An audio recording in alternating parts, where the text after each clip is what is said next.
y hoy vamos a máxima de 31 grados con el cielo parcialmente nublado. Ayer se conoció el índice de inflación que elabora mes a mes el INDEC, en este caso una inflación que es la primera de 2026 y que dio más de lo que esperaba el gobierno, porque dio en un 2,9%. Si uno compara la inflación interanual, dio arriba del 30%, esto es enero 2025 contra enero 2026, pero una de las cosas que más llama la atención y que preocupa es cómo ese índice general fue impulsado por alimentos que aumentaron más allá del promedio general y también los servicios que aumentaron 3%, que más del 3% incluso, que también están por arriba del índice general y que son esos gastos en los cuales uno no puede ahorrar, porque básicamente hay que comer y que tenés que pagar la factura de luz y gas. A propósito de esto, estamos en comunicación con Haroldo Montagu. Haroldo es economista, ex viceministro de Economía y economista jefe de la consultora Victorial, y está en comunicación con nosotros. Haroldo, ¿cómo estás? Buen día, Nacho Otero te saluda. ¿Qué tal, Nacho? Buen día, ¿cómo estás?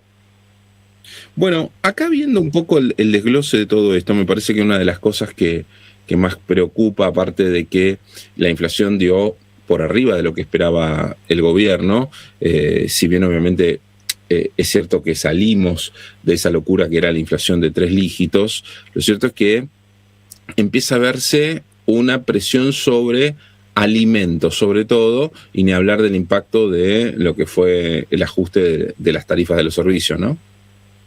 Sí, mira, en primer lugar, marquemos que estamos en el 8º mes de aumento de inflación, ¿no? Desde junio del 25, que consistentemente el dato, el promedio general, como vos mencionabas, del IPC, viene dando un puntito, 2 puntitos, cada vez más alto, ¿no? El mes pasado, en diciembre, fue 2,8, ayer se conoció el dato de enero, 2,9, entonces ahí se están marcando algunos límites, primero, ¿no?, al proceso de desinflación, ¿no?, que presenta el gobierno. Incluso, también vos mencionaste las variaciones interanuales, recordemos que terminó diciembre con 31% de inflación anual, enero ya está arrojando un 32,4%, bueno, entonces, digo, me parece que enmarcado en este contexto, el aumento, digamos, puntualizando en el aumento de alimentos, que dio un valor muy importante, 4,7, ¿no? Escapándose y alejándose del promedio general. Bueno, eso evidentemente tiene un impacto más allá de cuestiones estacionales. Vemos que el asado, la carne ya está en los 16.000 pesos, el pollo creció 8%. Bueno, esos son indicadores de alguna alerta respecto a dos cosas. Primero, cómo va a continuar esto, ¿no? Si va a seguir en esa senda porque bueno, son precios básicos de la canasta básica, de la alimentación más básico, que eso va a repercutir en todos los demás precios, ¿no? Y por el otro lado, el impacto que eso va a tener en los índices de pobreza y de indigencia, en donde el precio de los alimentos es vital para calcular. Entonces, estamos ante la posibilidad de que se interrumpa en las cifras oficiales el descenso de la pobreza. Estimaciones alternativas ya marcan que con 3 meses de aumento de los alimentos hay un impacto en los indicadores de pobreza. Pero déjame agregar algo más. De aquí en adelante, ya anunciado por el gobierno, febrero y marzo, vamos a experimentar, o estamos experimentando ya, aumentos en las tarifas de servicios públicos, ¿no? Agua, luz, principalmente, transporte también. Los que vivimos en Ciudad de Buenos Aires sabemos que el subte va a estar alrededor de los 2.000 pesos, por ejemplo. Entonces, bueno, todo eso también impacta en el índice y no es casual, y cierro con esto, el deseo o la intención del gobierno de no actualizar los ponderadores o no actualizar la metodología de cálculo del índice, porque en una metodología más actualizada, más moderna, en donde justamente los servicios públicos tienen un mayor impacto que los bienes, la inflación daría aún mayor. Este 2,9 que viene en enero, tranquilamente en febrero y marzo, con una nueva metodología de cálculo, superaría el 3%. Entonces, en conclusión, ya sea con una metodología vieja o nueva, la inflación no perfora el piso del 2% mensual, y ahí está el problema. Sí, el tema es que ¿cuánto más daría? ¿Podría llegar a duplicarse con una ponderación más actual o no tanto? No, no tanto, no tanto. Y sobre todo teniendo en cuenta que gran parte del ajuste de tarifas se dio durante el 2024, el primer año de gobierno, ¿no? Entonces, nuestros cálculos en vectorial nos dan que durante el 24, que fue el año, digamos, de gran ajuste de precios relativos y en aumento, digamos, fuerte aumento de tarifas de servicios públicos, ahí sí la inflación medida con la nueva metodología hubiese dado entre 15 y 20 puntos mayores a lo que dio, ¿no? Recordemos que dio en el 24 la inflación anual fue 117%, estamos hablando que con la nueva metodología hubiese dado superior al 130%. Tengamos en cuenta cómo impacta eso en las negociaciones paritarias, en las negociaciones salariales, ¿no? Que intentan sostener o mantener el poder adquisitivo, ¿no? Como principal impacto, principal efecto. En el 2025 el ajuste de tarifas fue en términos relativos menor, entonces el impacto no es tan grande. Pero si ahora arranca una nueva ronda de aumento de tarifas, como se anunció, bueno, esto podría llegar a tener algún impacto. No, según nuestros cálculos no es de duplicar la inflación, pero de nuevo, teniendo en cuenta lo perdido ya durante el 2024, lo no reconocido en el 2025, bueno, estamos hablando de una pérdida de poder adquisitivo de los ingresos más básicos, que aún con la inflación, digamos, con la vieja metodología, la que sigue publicando el INDEC, no le han podido ganar o no han podido superar los niveles previos al cambio de gobierno. Entonces, digamos, la cosa no mejora. Y en el medio de todo esto, ¿no? Sobre todo teniendo en cuenta que febrero está viniendo con aumentos ya en la primera semana fuertes en alimentos, algunos lo enmarcan dentro de las subas en alimentos, particularmente en esta primera semana, más altas de los últimos 2 años. Esto se da porque es principio de año, se da porque hay precios que se están modificando muchos costos a raíz de este aumento en los servicios. ¿Qué es lo que puede estar pasando? Mira, como siempre en Argentina hay una multiplicidad de causas, ¿no? Para explicar esto no podemos explicarlo solo, o no nos alcanzaría solo una causa para explicar. ¿Qué es lo que estamos viendo nosotros? Primero y principal, recordemos que durante enero, quiero resaltar un poco el vínculo o la causalidad entre el tipo de cambio y la inflación, ¿no? Que en Argentina siempre el dólar tracciona los precios. Entonces, recordemos que estamos analizando la inflación de enero, la que ya pasó, en donde en enero inaugura el 4º régimen cambiario del gobierno, que es, recordemos, ¿no?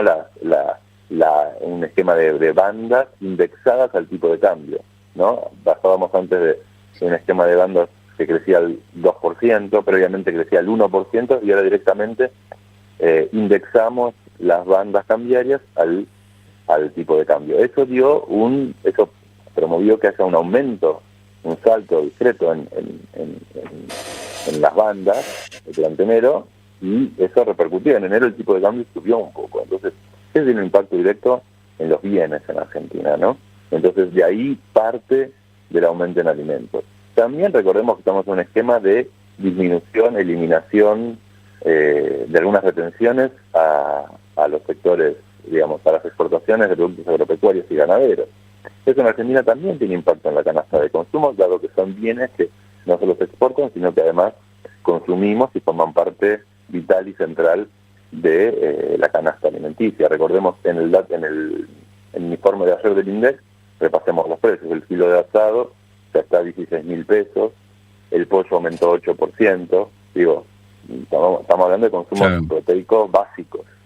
Entonces, bueno, un poco, si sumamos todas estas causas, dólar, eliminación de retenciones o disminución de retenciones, alguna incertidumbre respecto a qué va a pasar con la liquidación que va a arrancar ahora el mes que viene, la cosecha de cerveza, bueno, se van generando una suma de cosas que dice, bueno, el que puede remarcar, remarca. Claro. ¿Y por qué el dólar baja en Banco Nación?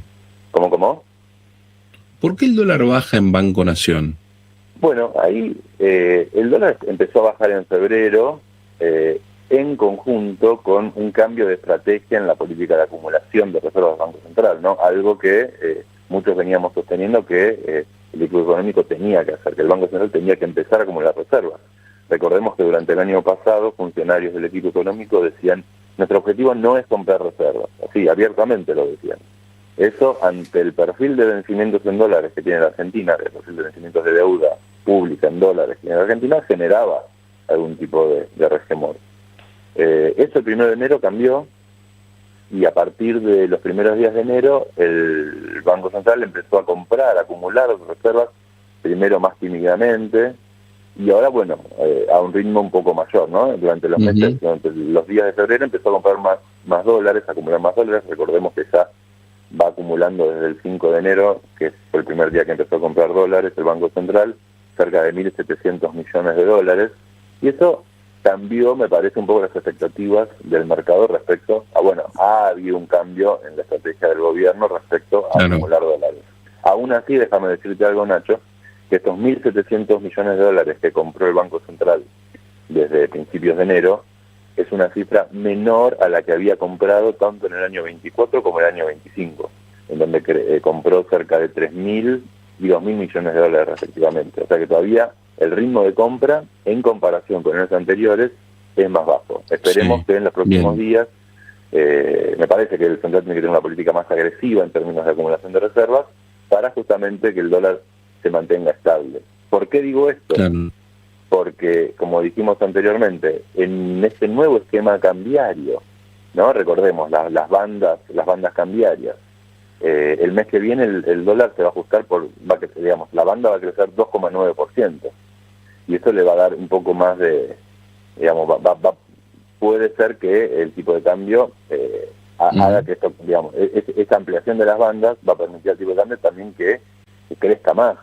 Entonces, bueno, ahí por eso es importante que el Banco Central acumule reservas, porque en el caso que el tipo de cambio siga creciendo y se acerque al techo, a la banda superior, como ha venido ocurriendo hasta hace pocos días, es necesario que el Banco Central tenga reservas, tenga poder de fuego, muestre que acumuló reservas en su patrimonio, reservas genuinas, no las reservas que vienen del préstamo del Fondo Monetario Internacional, no las reservas que vienen del swap con el Tesoro norteamericano, sino reservas genuinas, que ese es el pedido, la solicitud que hacíamos los analistas, los que opinábamos sobre eso. Entonces, ese cambio lo estamos viendo, todavía tímido, necesitamos que sea un poco más agresivo.